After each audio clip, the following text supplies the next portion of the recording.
Hey, hey, you guys, welcome Hi. to my first Queen Talk live discussion. Today I have Janice Hylton here with us, author extraordinaire. She got books, hunty Oh, books. and she got Okay. them all. I wish she got books. But the reason I asked her here is for this particular book, Moments of Gratitude. In this book, it really helped me a lot because as Christians, we are waiting on God for our spouses, our car, a house, whatever.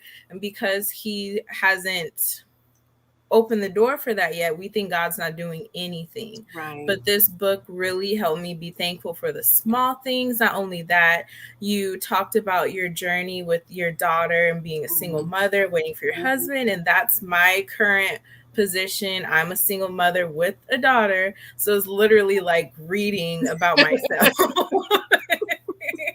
So yeah, so I really wanted to bring Janice here because Janice is married, okay? Married. So Yes. she's not abstinence no more, but she went through this journey and she's been where I've been. And I know there's women who are at where I'm at. So I wanted to do this discussion and just help women out around and just have this discussion about abstinence. So, first things first, I wanted to ask you, Janice, what led you to start your abstinence journey? So I was raised in the church.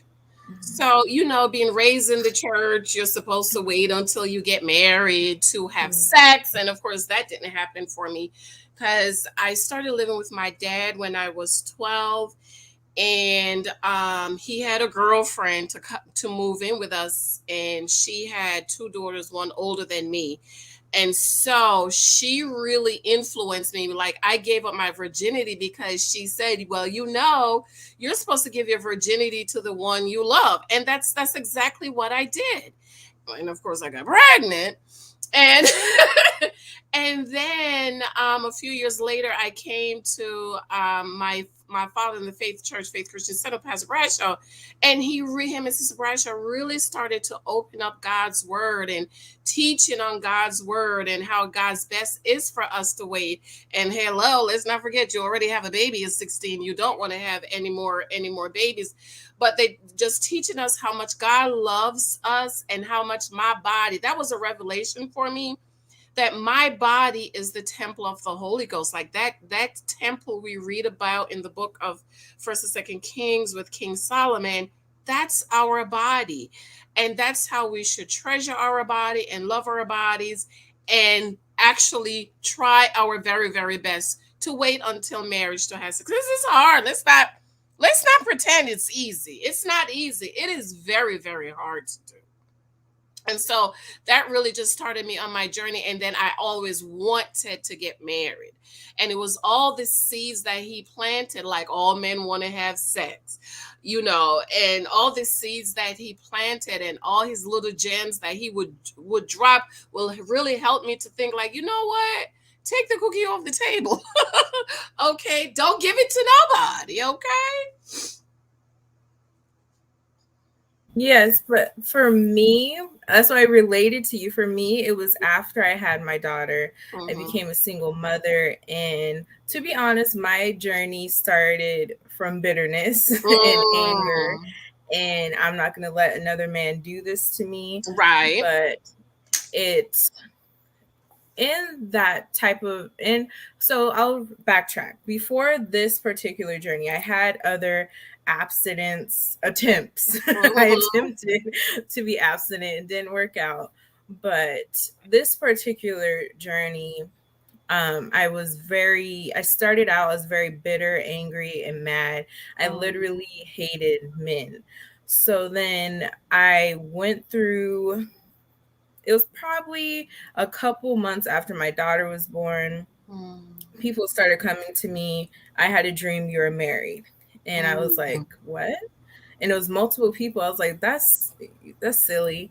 And it wasn't till a prophet prophesied that God has a husband for you.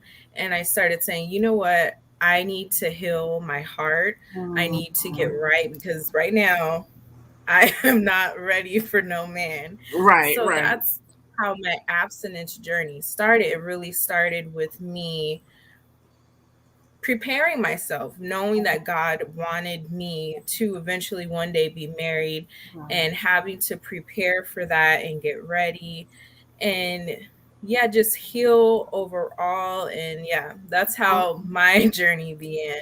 So now I'm at the 3 year mark and Wow. it feels, thank you. It feels easier. Hmm. Like the longer it is, I Yeah, felt yeah. like at the beginning, I was in the grocery store, like, is my husband here?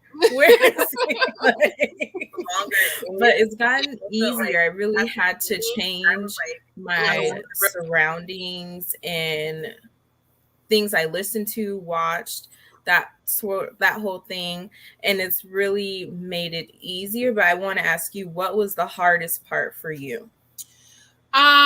waiting for my husband, that was really hard for me because I Hmm. always wanted to get married. So having a baby at 16 was like, oh my God, girl, what? So the hardest part for me was waiting to meet my husband because I've always wanted to get married, like I said. So it was frustration for me. And I was looking at one of my pictures the other day. I said I was gonna do a video. I was on my 28th birthday. I was at my 28th birthday party crying because I didn't have a husband. And I remember going home that night, and that's the night I wrote Take the Cookie Off the Table. That's a book that hasn't been published yet, by the way. But I actually started writing it on my 28th birthday. And it was like people also wanted me to kind of settle. And I'm not about settling because this is a person you're going to live with forever. It's supposed to be forever. Okay. We know divorce happened, like stuff happened. But I didn't want to just get married just to get married. And that night I made up my mind. I said, God, either I'm going to get what I want, what I've been praying for, or I'm just not going to be married. I'm just going to come back to you just the way I am because I did not want to settle. So for me, it was the husband part because I wasn't very very sexually active. I got pregnant. I had dip dab here and there. So for me, it wasn't. I really didn't have a sexual history, and I think for a lot of women who had a sexual history, it's a little bit harder for them. So for me, that wasn't it for me. It was me just waiting to meet my husband. Yeah, I agree with that. The sex this time it wasn't hard because I wasn't focusing on not having sex. I was Right. focusing on healing, growing closer to Ah, God, and I was busy. I that takes time. That's a lot of work. So I really didn't have the time to sit there and say, you know. "I where's the dingling?" as you would say. So that the whole sex part wasn't an issue this merry-go-round, Hmm. but it what was the issue for me was I felt by myself. I felt very Hmm. isolated because I Hmm. didn't have friends who were abstinent. My friends Right. were still hooking up, Hmm. they were still doing those things and they're like, what, you're not having sex? What, are you crazy? You're lying, you can't. Ah. And I'm like, no.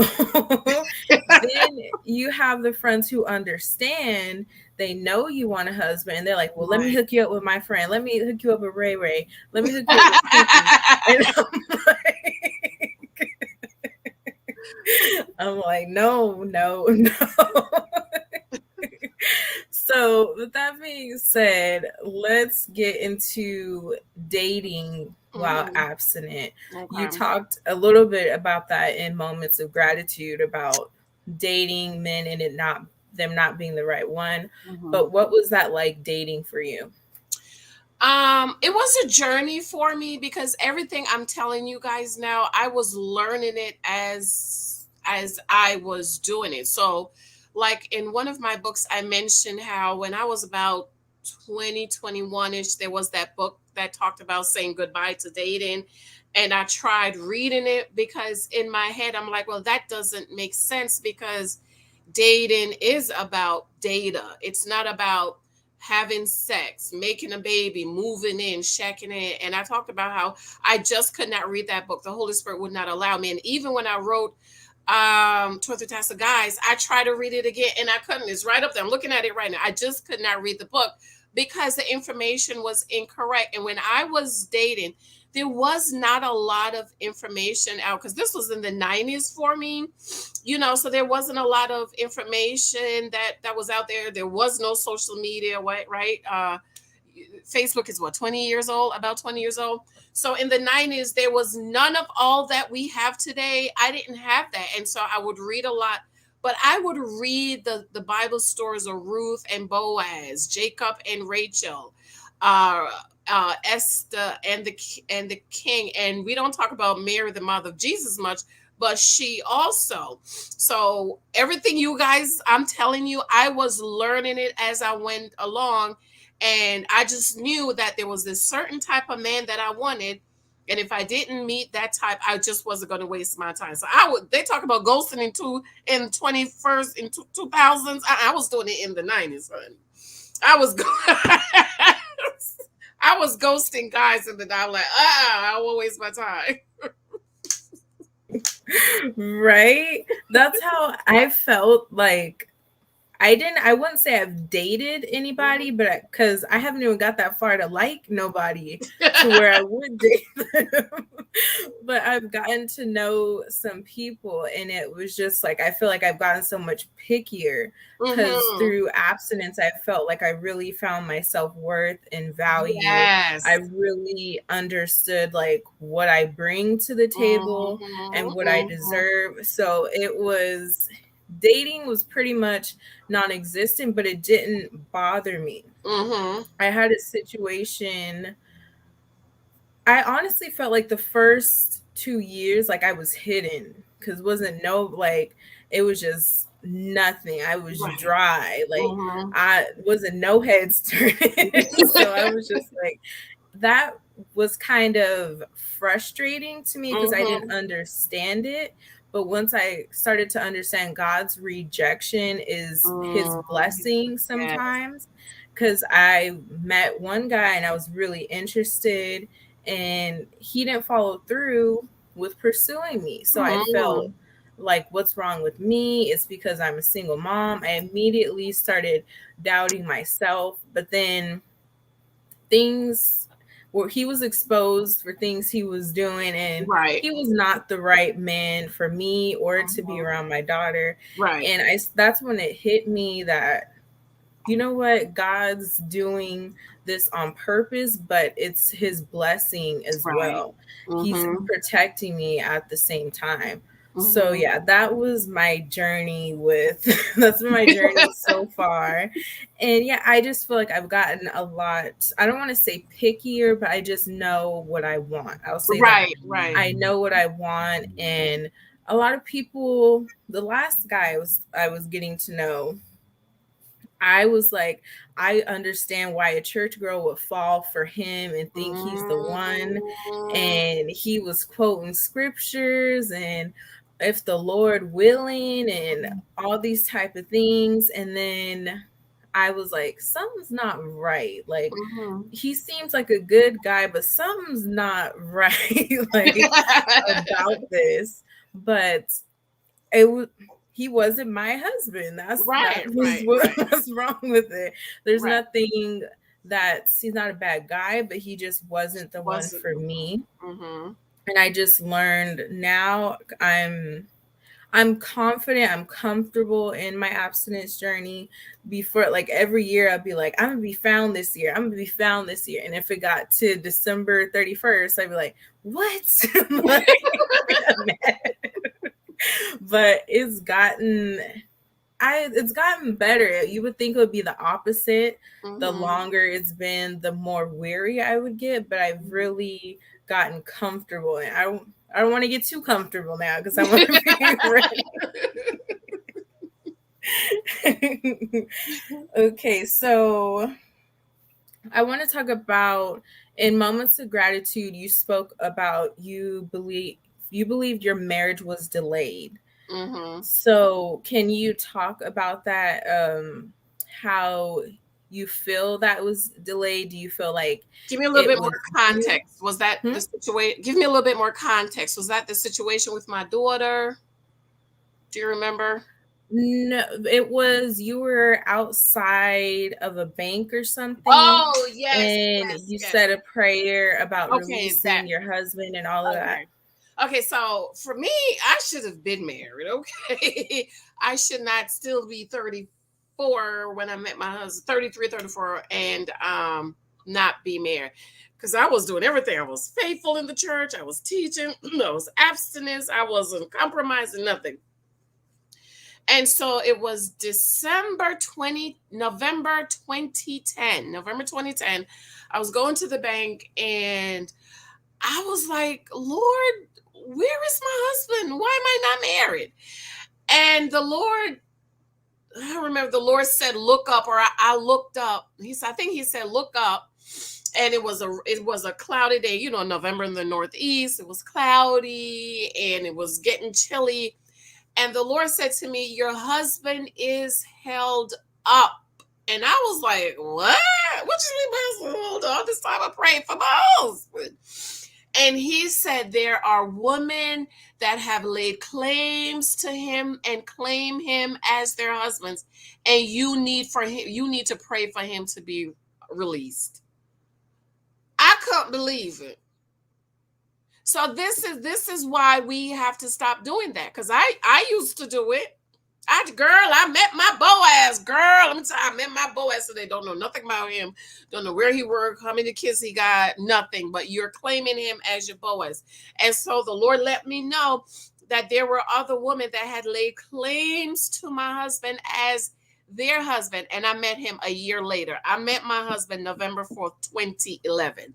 That incident happened November 2010. I think I was getting ready to go to Louisiana, and I met him a year later, November 4th. So, do you believe it was just spiritual warfare? Do you believe that it was obedience on your behalf, like something you weren't doing or he wasn't doing? What do you think like was the root of that? Oh, I never thought about that. I'm guessing it would be spiritual warfare because he said he's held up because other woman has laid claims to him. So it wasn't Okay. it wasn't anything that I was doing, but we hadn't met because other women's had laid claims. When I tell you, this man lived right here in my city. It's not like he lived in Irvington or West Orange or New York. He lived right here in Newark, New Jersey. I Wow. passed by his house all the time. I shop at the same supermarket he does all the time. I go to the same Family Dollar he goes to all the time. Never met him. And where did Hmm. we go and meet? We met at a networking event. And even him saying he wasn't gonna come to the event. I don't know if I wrote that in my book, but he said he got Hmm. home, he was tired, and he was like, he's not gonna go. And then he said just something just told him, no, get up and go to the event. And that's where we met. So he didn't even want to come. So I think Wow. I never thought about that, but I'm making the assumption it is spiritual warfare because he said because other woman has laid claims to him. So when Hmm. other woman is praying, oh, that's my husband, the Lord, send him to me. He's supposed to be over here, and he not over here finding me because they're laying claims to him. Right. And but Hmm. that means that's something my single sisters need to pray spiritual warfare and pray in the spirit. That's something we don't do like we used to do. It's just Hmm. praying in the spirit because sometimes the same way the devil will send wrong people in our lives is the same way he's hindering our husbands from us connecting, because when you are in God's will, me and Hmm. Michael getting married, that is another picture of the Christ and the church, because husband and wife represents Christ and the church. And the devil do not want to see pictures of Christ and the church. So that's why he keep our husbands away from us, because when we get married, oh, it's another Christ and the church. So we need to start praying, and I'll probably do a video on it about spirit warring in the spirit for your husband, and just allowing the Holy Spirit to pray through us. I love that because me and I even have a community now of women who are Mm-hmm. abstinent and waiting for their husband. And we have these moments of weariness where Mm-hmm. it just feels like, why should I keep praying? Like, it feels what is it, repetitive. Repetitive. It feels repetitive to keep praying for the same thing. It's like, Mm-hmm. because you're praying and praying, it's like you start getting annoyed because you're like, okay, God, I done said this 10 times this week Mm-hmm. now. So, and I think as women, we have to realize in those moments, that's when we need to pray harder. That's Mm-hmm. when we need to go harder, because that's when the devil could be making claim, like as you Making said. claims. Mm-hmm. So you need Hindering. to, yes, you Mm-hmm. really have to pray fast, get closer to God if you're believing Him for your God sent spouse, Mm-hmm. because the devil doesn't want marriage. He doesn't Mm-hmm. like unity. He doesn't. He doesn't like unity as itself. I'll say Right. that, let alone marriage. He Mm-hmm. doesn't like, God represents love, and the devil is the opposite of God. So he despises love. So Right. he wants to come in any relationship, family, friends, and especially marriage. So I Mm-hmm. think it's important for women who are waiting to know the importance of understanding that spiritual realm of why your husband may Yes. be held up. Mm-hmm. Hmm. Mm-hmm. I totally So agree with you. this, And let me just add with the praying. uh I'm working on something about this. Is from moments of gratitude. It's just every day. I think I wrote in there every day. I would say, I'm going to meet my husband today. It's hmm that expectation. Thank you, Lord, that I'm going to meet my husband. I think it was Joyce Myers. I love Joyce Myers. She says something good is going to happen to me today. So it's just hmm every day making that confession that something's good is going to happen. I'm going to meet my husband today. And tomorrow, if it don't happen today, you say it again tomorrow. And you keep saying it. And one day, one day it's going to happen. right. Let's see. We talked about that. So let's get to the part of you meet your husband. Hmm. How do you know that he is your God sent husband? For me, I stick to my list. I stick to my list Hmm. because only me and God knew what my list is. Because if you write it down, the devil knows. Um, you could write. I said write most of it down, but then there needs to be that one or two thing. Like for me, the big trust thing. Like I had to be able to trust him with my life and with my daughter and with my $2.50. And Hmm. if that wasn't it, I couldn't trust him. I wouldn't do it. But for me, my list is gold. I encourage every woman to make that list, make that negotiable, have your negotiables and then your non-negotiables, and then all that little extra stuff that you just talk to God about. Oh, I want to be able to trust him. And it was just little things he would do. Like I think I shared in that book or the other book about we went to my Christmas party, and he actually invited himself to my Christmas party. And when we were coming home, I was messing with my ponytail, the clip-on ponytail, the one you put in your hair. Girl, I hate those things. I don't know what made me wear one of those ponytails. I cannot stand those things, okay? And so Hmm. we coming down Route 180. Okay. So those of you, if you live in Jersey, Route 180 is like you're going down a hill that turns like a S. It's one of those that Wow. if I'm driving by myself, first of all, I don't drive it at night. And if I'm driving by myself, I don't come down that hill because it's just. And so he says to me, he says to me, "You've been messing with that all night." I say, "Yeah, it's bothering me a little bit." He said, "Take it out." I said, "What?"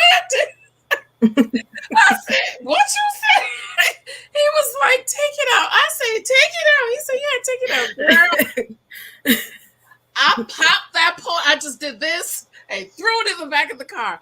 And I thought to myself, I looked at him and I thought to myself, I said, I'm going to marry him. You know why?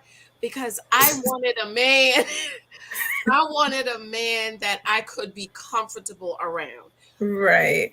I dress up. I put on the lipstick. I do the hair. I do the heels and the dress. But Hello. if I just want to walk around one day with my hair on top of my head in my bathrobe, t-shirts, I wanted to be comfortable. I did not want a man that I had to be like Princess Diana every day. I wanted Mm. someone that I could just relax and be myself. And that was one of the things. Feeling safe was important to me. And I remember the same supermarket that I didn't see him at. We went to the supermarket. I think that was the first time he wanted to cook for me. 3 months. Hello, 3 months, ladies. 3 months Mm. before I went to his house for him to cook for me with his friends. He invited a couple of his frat brothers over and invited them over to my 3 months. Okay, 3 months. Okay. And he was holding the basket in his left hand, and he was holding my hand in his right hand. And everywhere he went, he never let my hand go. He would put the Aw. basket down and he would pick up everything he needed, but he never let my hand go. And I remember thinking to myself, I like this. I like the way he makes me feel safe, because that was one of my things. Being on my own since I was 16, I wanted to feel safe, and I wanted to trust him, but also my father was involved from the beginning, and praying and asking God to really direct you and lead you and give you the peace. And so I've shared, and people are surprised. God never said marry him. He never said that. What I did was I felt the peace of God. I felt the peace of God. My father was there with me every step of the way.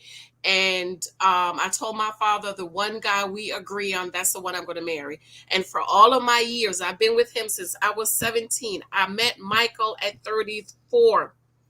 Michael is the only man my father and I agreed on. Either he liked the guy and I didn't, or I liked the guy and he didn't. And I wanted to make sure I got my father's blessing, and he was the only guy that we agreed on. So it's tidbits, it's this and that and this and that. But it wasn't for me. It wasn't a God said to me, because a lot of people say God said and they're divorced today. So I'm just saying. Okay. I agree with that because ultimately God gives us a choice. God doesn't Right. force us to do anything. And I don't know why people think confirmation or an answer from God is lightning in the sky and water parting. Like, God's not going to do that when it comes to just like you said, you had a list, you had your wants, he met that list. So I Mm-hmm. think it's as simple as that. People try to complicate it and Mm-hmm. make it so like just Complicated. yes. And it's not like Mm-hmm. you meet someone, you feel that peace. Like Mm-hmm. the last guy I talked to, I didn't feel that peace. I felt this Mm-hmm. hesitance. There was I couldn't put my finger on it, but I just knew this isn't right. And sometimes you have to be that content in yourself Right, that right. you don't need the solid proof. You don't Mm-hmm. need the screenshots to prove it. You just got to know, trust your discernment, trust in your spirit, your heart that Right. this ain't right. This ain't for me. Mm-hmm. So Mm-hmm. yeah, but And be willing to walk away. Walk exactly. away. So Sharon F had a question. How did you find a community of other ladies waiting on their husbands through your church? For me, I found it on social media. Mm-hmm. I follow Rachel G. Woodson, who she does life coaching, but she has this group called I'm Somebody's Wife. I'll put the link in the chat for that, but she has a free group chat where you can connect with so many different ladies across the world who are waiting for their husband. There is Sarita Foxworth. I think believe she does coaching too, but she does a lot of lives where she does prayers and things of that sort. If you're waiting for your husband, I know you, Janice, you have your mentoring program. Mm-hmm. Does that include women that are waiting on their husband? Yeah, I'm not. I do have a Facebook group. I was looking her up. I didn't see her, but I'm not doing the mentoring as much as I used to because I'm back to work 5 days a week, and that's a lot. Okay. But I do have the my Facebook group that I share a lot of my content from YouTube. So that's Mm-hmm. good. Having a community of women is good because, like I said, when in the 90s there was no social media, and so me believing God for a husband was I had 10 heads. I mean, I had no friends at all that Mm-hmm. were waiting or believing God or, oh my God, girl, go on down to the Green Mile and get your husband. That's a jail, by the way. Mm-hmm. Okay, so that's good that you have a community of women. A community is very, very important because you need that support system. Right. So Danielle, she said this is a Hey, good conversation. Danielle. She said this is a good conversation because with COVID out here, it's hard to feel comfortable going out to be found. So I want to talk to you about that. Mm-hmm. What are some tips, advice that you have to like going out so you can be found? Because your husband's not going to knock on your front door. So Danielle has and I use her story all the time. Mhm. Danielle went to a mixer. Was it Danielle you went to? And I think I'm gonna say 5 guys. She met 5 guys at the mixer, and by the end of the mixer, 2 was gone, and then the following week, 1 was gone, and then the other week there was one guy who I never forgot this because I use it all the time. Why don't you, I think he said something, excuse me, like, why don't you help me to start going to church or go back to church or find God or something like that. So going out is important. And like Danielle, she went out, she met 5 guys, and in 2 weeks she was done with them because she gathered the data she needed to gather, and that was it. And paying attention, because even that guy, it sounds good, right? It sounds good, like, oh, help me to come back to church, help me to come back to the Lord, and you don't know that's a trap. That's a trap you're getting into. So going out is important, I think, especially for those of us who are Christian girls. They lied to us and told us, seek ye first the kingdom of God, and you go to church Monday, Tuesday, Wednesday, Thursday, Friday, Saturday, Sunday, and your life is work and church or school and church, and there is no time set apart for dating, for going out, to making yourself available. I use Rachel all the time. Where was Rachel? At the well. Where was Ruth? In the field. Where was Rebecca? At the well. Where was Esther? She was out and about. And where was the church girl Leah that never got no guy or no husband to love her? At home. Okay. Okay. Church girl Leah was at home talking about thank you, Jesus, thank you, Jesus, thank you, Jesus. No, no, no. You have to make time to date, to go out, make yourself available. I probably could have met my husband a long time ago. Before it clicked for me, it clicked. Girl, ain't nobody here at this church. My dad had moved away by that time. I started going to another church. There's nobody here that you want to date, marry. There's nobody at the other sister churches. You have to go out.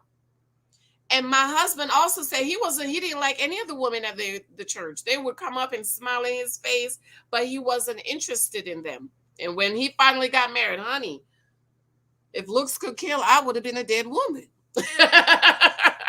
But you have to go out. You have to go out. Find events to go out. You might have to spend a few dollars, go into the nice communities with the nice supermarkets, the nice restaurants, and find events that you have to go out and make yourself available to be found. Because like you say, nobody come knock on your door. And even if they do, everybody can't marry the mailman, okay? That's so true. So if anyone has any questions, you can drop them in the chat. Did what advice do you wish you had maybe at the beginning of your abstinence journey? For me, it would be going out. Go out. Go out. Like leave the house, Janice. Leave the house and the church. I mean, I was at the church, and that's another reason when I said when I get married, I'm doing everything I need to do when I was single. Because when I get married, I won't be bothered. I'm not teaching Sunday school. I'm not teaching Bible school. I'm not clean. I'm not doing any of those things as a single.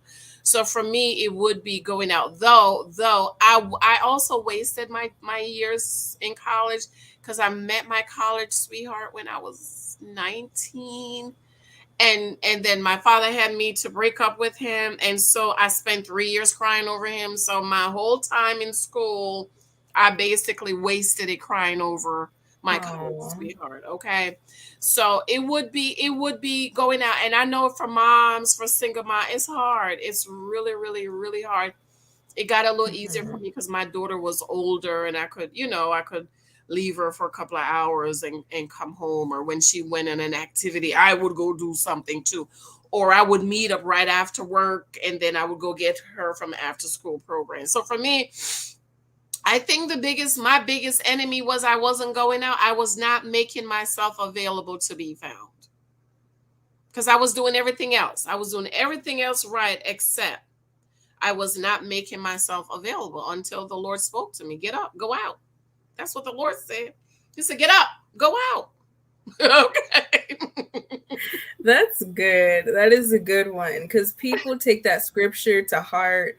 He who finds a wife finds a good thing, and they think, he's gonna find me. So they think, even if they think they can go to the grocery store, stay silent, walk around, and the husband's just supposed to drop down at a thin air, approach them.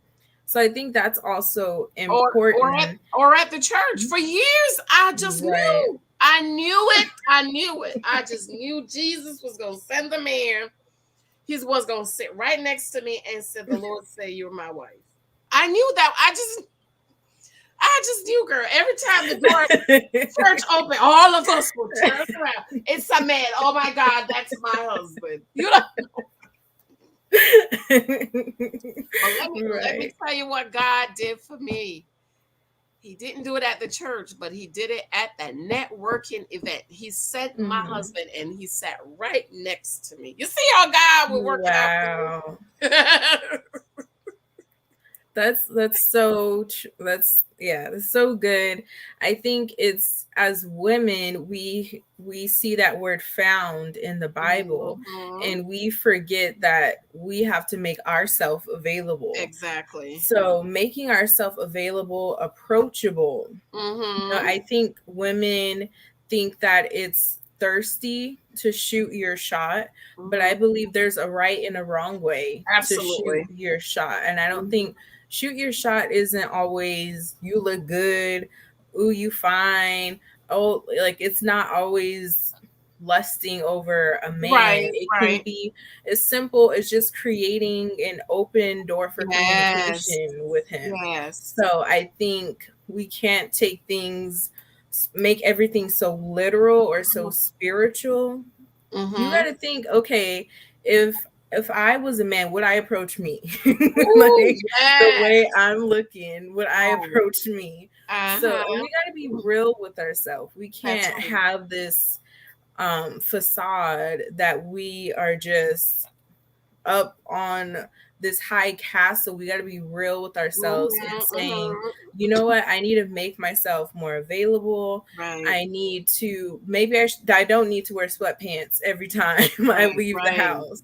So yeah, I think that's important as well. I lost my train of thought after I had a question. It will come back. It will come back to you. Where it was. I can't even remember the question, Okay. but yes, that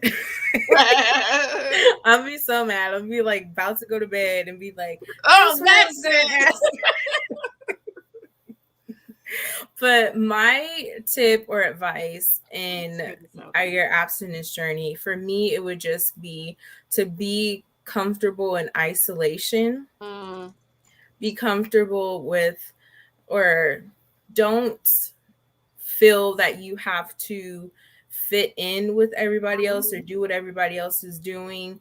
Some people won't understand you. mm-hmm, So your friends, your family, mm-hmm. whoever it may be, you don't you don't need to run up to everybody. I'm abstinent and Right. expect them to accept you with open arms and that's good and blah blah blah, because they may not understand your journey. They may not understand when you say, when God has a husband for me, they may think Mm-hmm. you're crazy. You just Right. like, Right.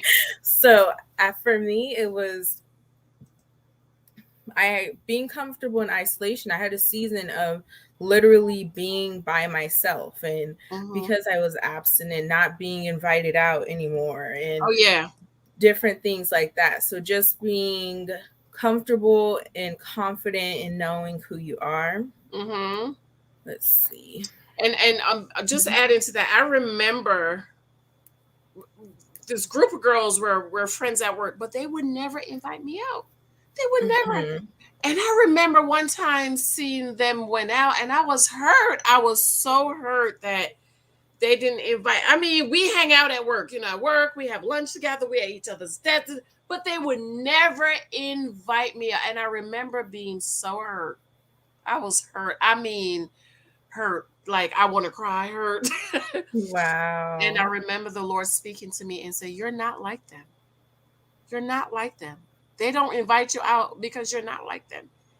And so Mm-hmm. you're right about that isolation. I was isolated, and that's probably one of the reasons why I love being by myself, because I was isolated. Because sometimes people do not understand your journey, or they'll make Mm-hmm. fun of your journey, or they'll think you're crazy. And so some of this stuff you might need to just keep it to yourself and not tell everybody. But that Right. isolation is definitely right, which is probably another reason why I love books. I love to read, because sometimes it's a journey you have to take alone. You have to take Mm-hmm. it alone, because if I had listened to all them people, I wouldn't. I would have been married to the guy that still live in the low income housing.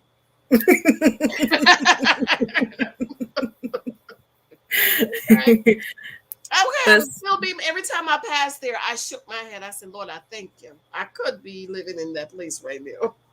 right. Like Tyronda Coleman said, don't be of the world. Like, Hey, we are Rhonda. in the world, we are But not don't be of of the it. world. And you have Exactly. to really understand that, believe that, to really be successful in this Mhm. journey and not give in to social media, Yeah. social anything, or just men in itself. Mhm. That's what I'll ask you before then we'll get to Danielle's question. But dating, did you find men that were okay with your abstinence? Or what was your experience with So revealing your a abstinence to lot them? of the men, we never got there because I would use Mm-hmm. sex as one of my goodbye.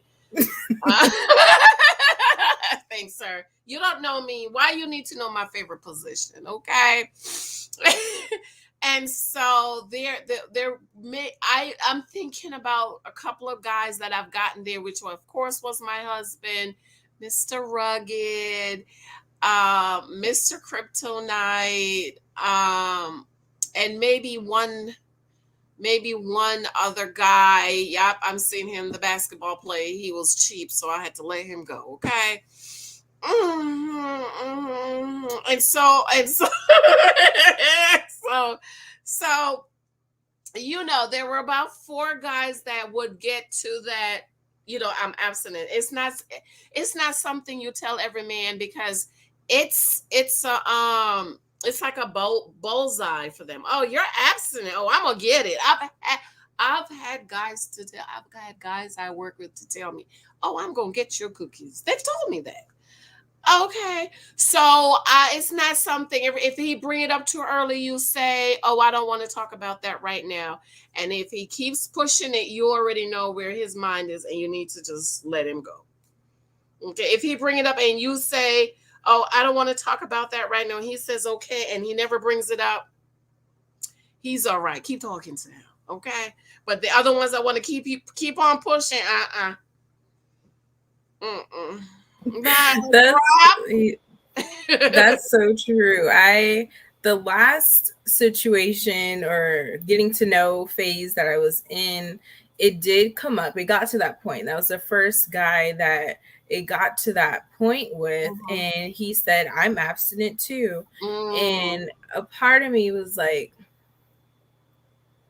uh, a part of me felt like, okay, are you putting on to saying that too, because you know that I didn't even tell him I was actually asked. I just asked the question, "What do you right, think about abstinence?" right. That's what I And was gonna he say. went into that, and I was kind of like, I don't know. Part of me, I don't know. Like when you go through this journey, your discernment is like Mm-hmm. high, and you're thinking, Yeah. "Huh?" Because a lot of men see it as a challenge where I'm going to break that, Right. or I feel some men want to play the Me Too game to Mm-hmm. make you feel comfortable so you can let your guard down and not Mm-hmm. expect him to make a move or try anything. So that's a touchy Yeah, one. yeah, But, yeah. So that's what I do. You ask the questions, and you ask it like, so what you think about? What do you think about tithing, or what do you think about mhm, abstinence? And that usually reveals their whole. Oh man, that pastor trying to use my money buy get his shoes, man.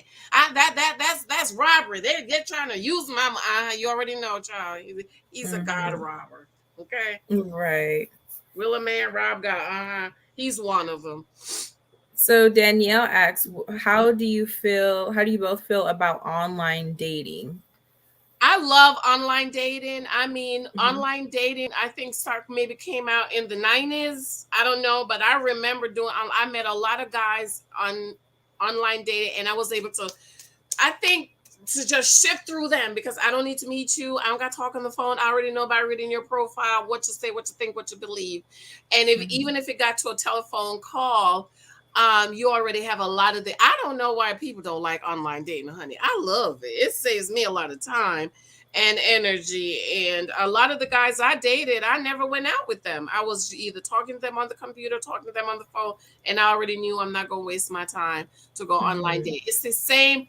Online dating is just another avenue to possibly meeting someone, and you have to mhm. use the same discernment. You need to use the same wisdom. You need to gather the data the same way, okay? And like I said, tune your ears and your mind to what they're saying because you can really read in between a lot of what people are saying. How you feel about it? I'm okay. So I did do online dating before this abstinence journey, Mm-hmm, and I loved it. It was easy. And for me, I'm not a person that gets approached a lot. So I mm-hmm. felt like with online dating, I was approached a lot more. And it Oh. felt like it was easier for men to talk to me on Mm-hmm, dating apps. In my abstinence journey, getting on these dating apps, I was irritated mm-hmm, because it's like, you know what you want, and I just felt like it wasn't there. Like there was really no options there. mm-hmm, But, I've heard that you have to find the quality men, you have to get the dating apps or websites that you have to pay for, and mm-hmm. little things in your bio being Oh yeah, yeah. specific and Mm-hmm. different things like that. I haven't tried that because my last attempt with it, I was so irritated. I was on there for like 2 hours. I was like, forget this, I'm deleting it. I'm annoyed. It was nothing but Pookies and Ray Rays, and I was just like, Even no. for the ones you pay for? No, this was a free one. This is a Okay, free one. okay. That's why I'm like, maybe I should try the ones you pay for. Maybe it'll be a different I've, outcome. I've had a couple of girls that had success with the ones you pay for. I have about three girls Hmm. dating right now. Uh-huh. that met somebody on. I'm thinking because I'm trying to keep the number. One of them emailed me today with a picture of her guy she met online. But so you're right, you'll have to pay for them. But Pookies and Rares is everywhere, you know. They're everywhere. Yes. So Sharon says, since you've been on YouTube, have you met a new group of men maybe to date? No. Because I don't really collaborate with men. I mostly collaborate with women. So, and mostly I do a lot of reviews on relationship shows, and men aren't really into that. So, yeah. Let's see. Why do you think? I don't honestly, I've been told that I'm intimidating. I don't know why. I do believe that I have RBF and I need to smile more. What is And RBM? Oh yeah, you have to smile.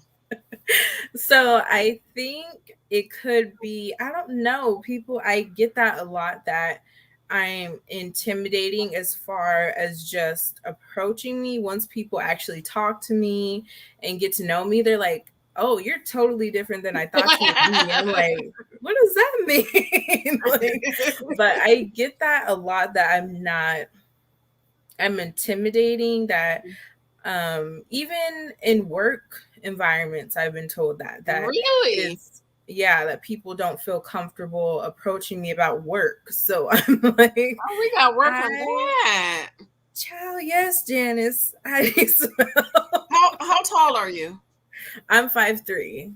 Oh I'm Lord, short. you're a I'm not a little tall baby. girl. You're a baby, honey.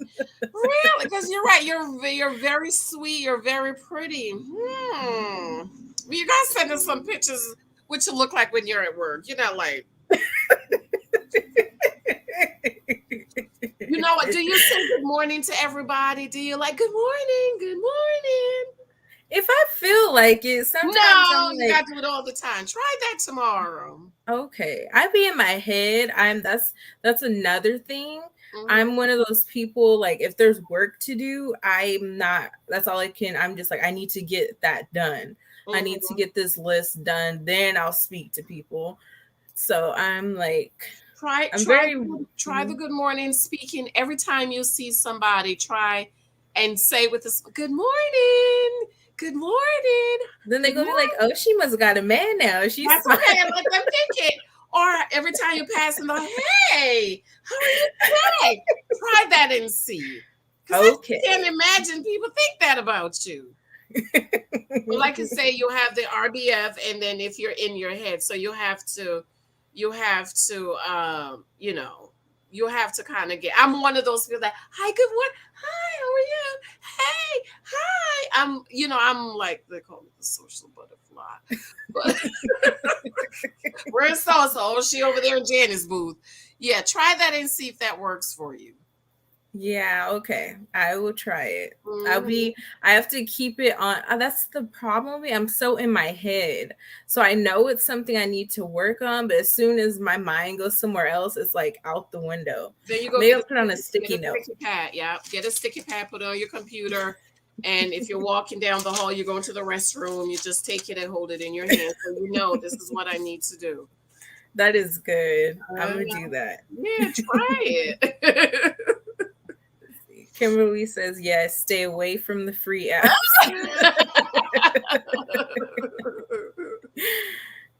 Buy the membership and only allow men with membership. That's a good one. Oh, Because that's I a would good assume one. everybody had a membership, but Huh. okay, Kimberly.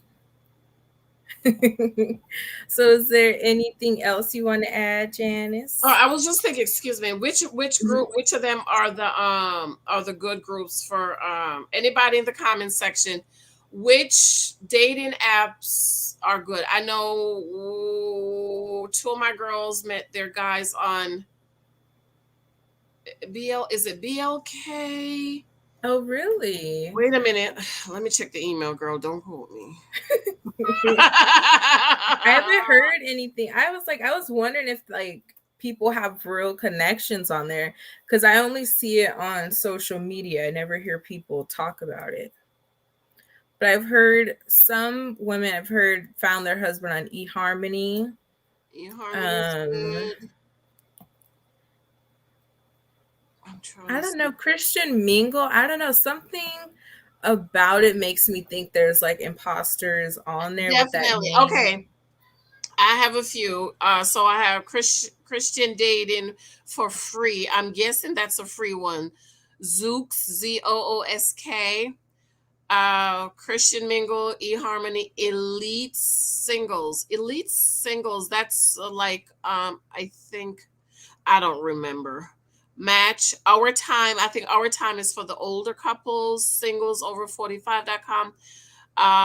BLK. I have two of my girls met guys on BLK. That's why I remember that one, because I know two girls that met guys on that. They are currently dating right now.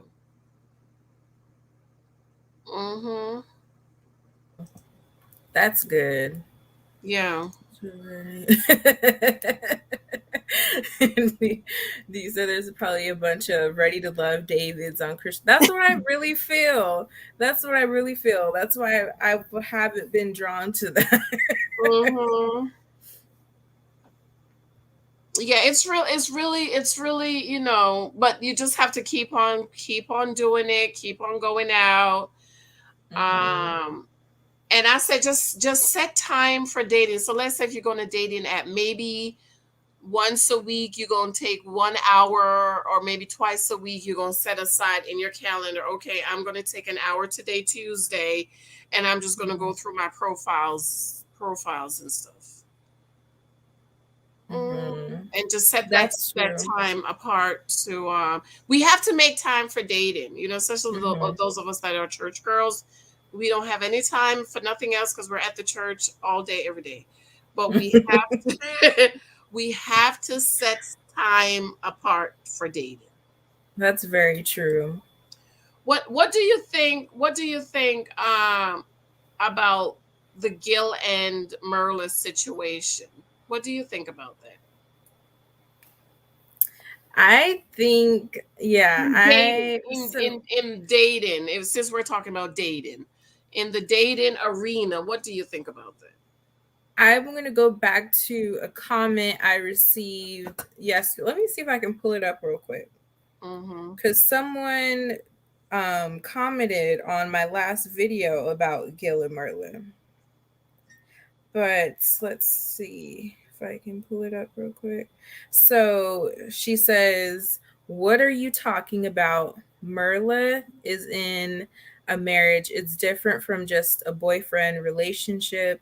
Gail and her can make it if she tries hard enough. She is not even meeting Gil halfway. It's a good thing they have a divorce decision day on the show. I can see Gil kicking her to the curb. You want a husband and you're not even kissing him. What is there to lose?"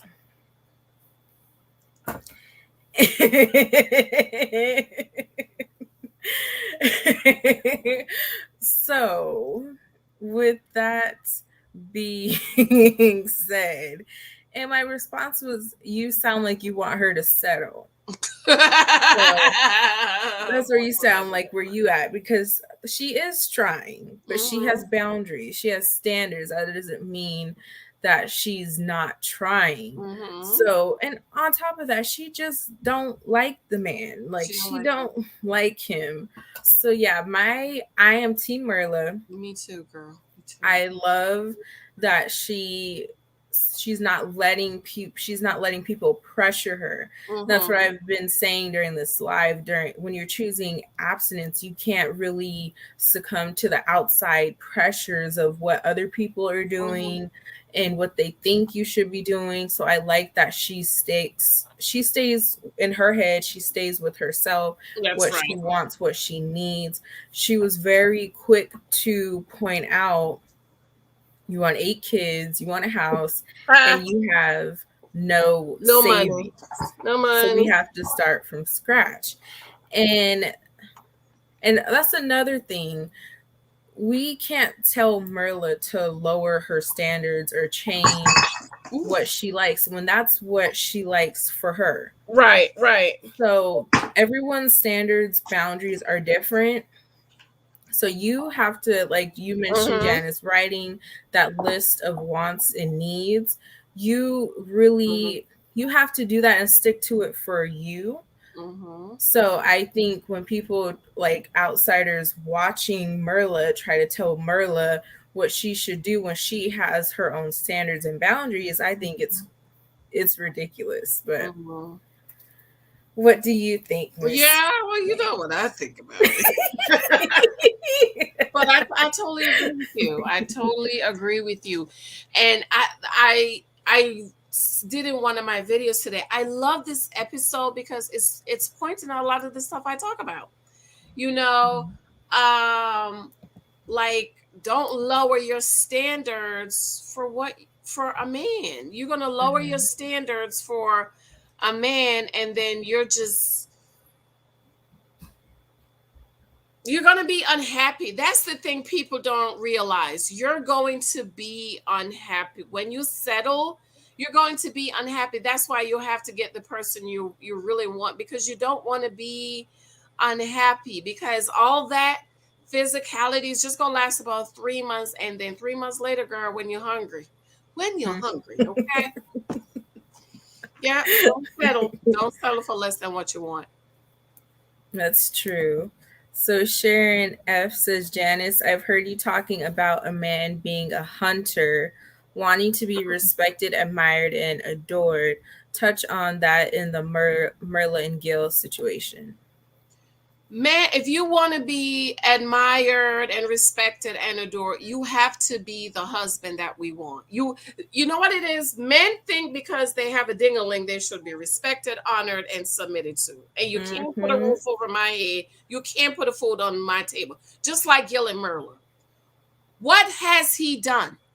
What has Gil done for Merlin to respect him, Break honor it him, down. and adore him? And this is why we have to be careful who we marry. Because once you marry the Dusty, the Bible says respect him, honor him, and adore him.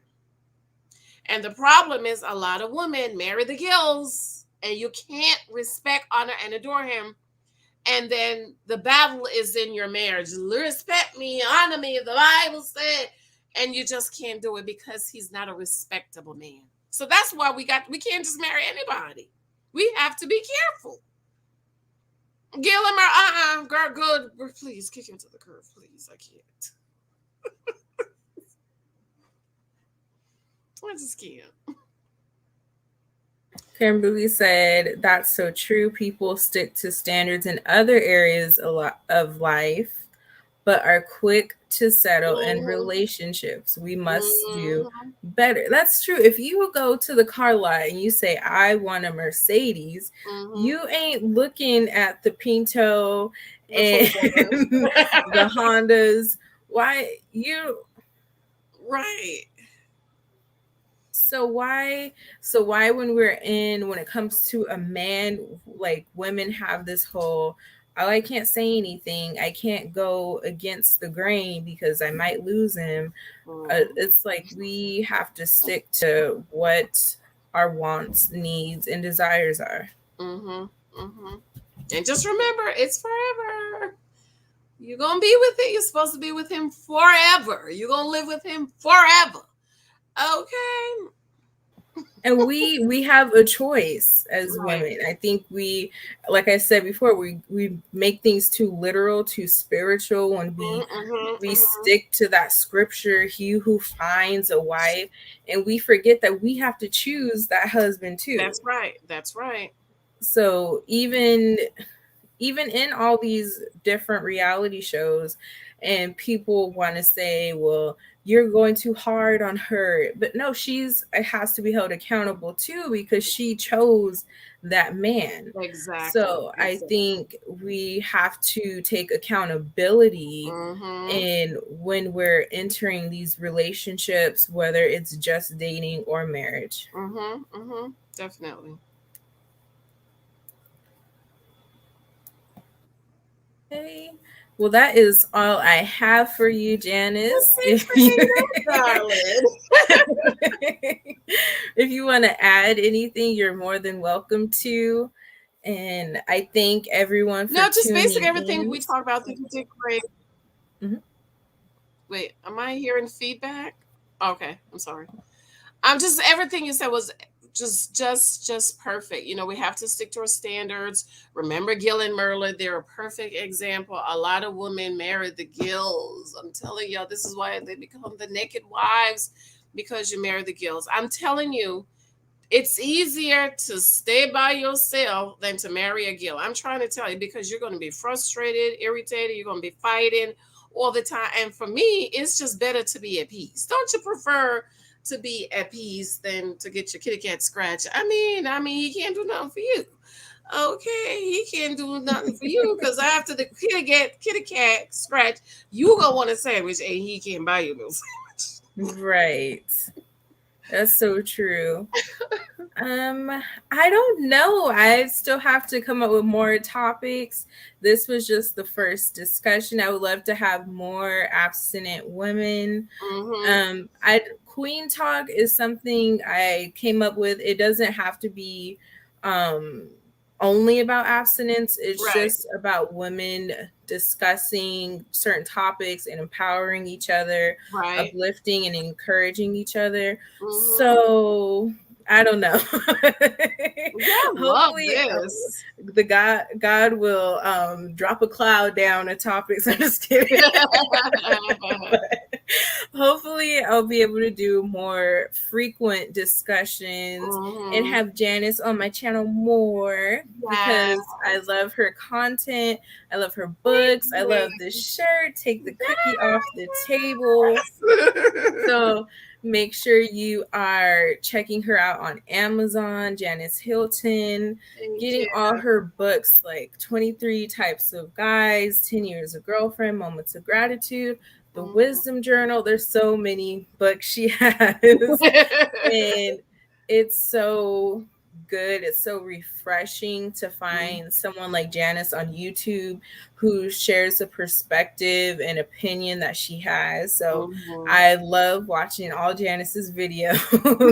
Thank you. Thank you. And congrats.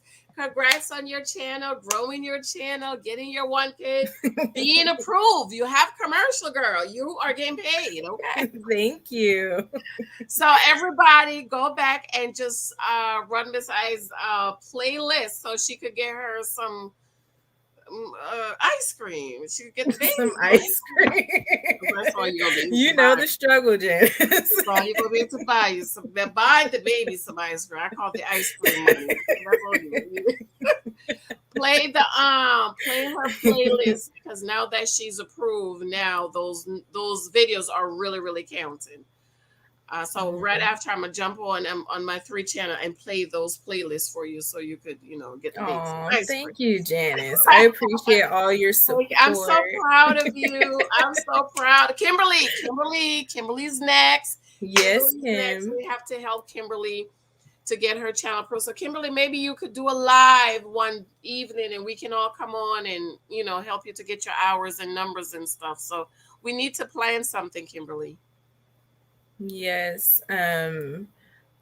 Yeah, so I will be going live tomorrow night Okay. because this Puttering on It saga is still Oh going. Lord, I'm so behind, girl. What time you gonna be on?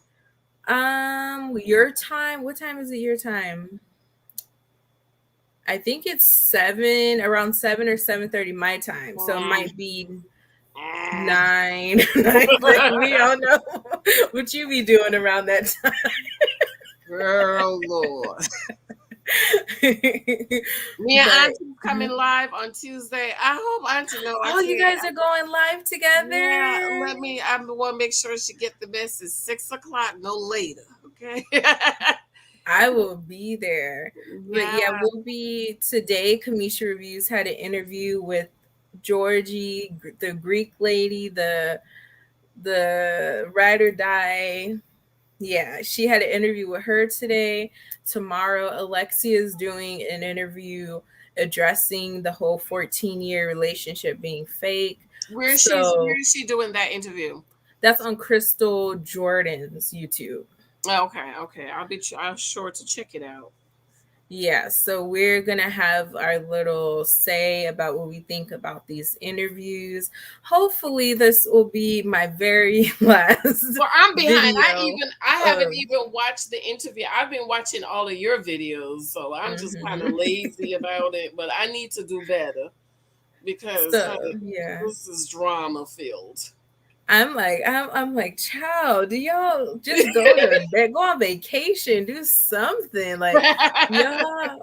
It's ridiculous, but that's what's coming next. And yes, so thank I'll you be so much, watching. Janice, You're for welcome. Thank you, joining girl. Thanks for me. having me. I'm Oh, so and I glad to have be. Janice's YouTube link in the description bar. Thank So if you. this is your first time seeing Janice, make sure you subscribe to her channel. Thank you, dear. Thank you. Thank you. And Thank do you. you have anything you want to add? No, just how proud I am of you. I'm so Oh, excited for you that you did it. You got the channel approved. I'm very happy for you. thank Excited for you. you. Yeah, and I'll be watching, honey, because you the one you giving me all the dirt on the Ready to Love, the merit put a ring on it. And Ready to Love is coming up. I saw Mhm. the pictures, girl. Yes. I saw your video. I'm trying, I do my video first and then I Yeah. listen to you guys. But I'm telling you, I'm gonna have to apologize to the people for telling them Washington was gonna be nice because I'm telling you, those pictures. I already know you gonna have something to say about the lady with the blonde wig and all the tattoos. I already know you got something to say. Blonde wig. There was one with a wig. Yes. Oh my lord, girl! I I'm gonna think try she's to a do it Vernisha. tomorrow. She's a what? I think she's a Vernisha. So we all know how you Oh no! we all know how you felt about Vernisha. Yeah, hey, but the thing is, I initially liked Vernisha. Remember, I was like, "Oh, I love the dress. I love the dress." But I did say, I'm nervous. I'm nervous. I said I was Mm, nervous. Oh, yeah. child, this is the Greek girlfriend. Oh my lord. Ooh, girl. All right, babes. I'm gonna be listening tomorrow. All right. Well, thank you everyone for Thank joining. Thank you, you. Janice. And I will be back. Thank you guys for tuning in. Bye, guys. Love you. Thank you.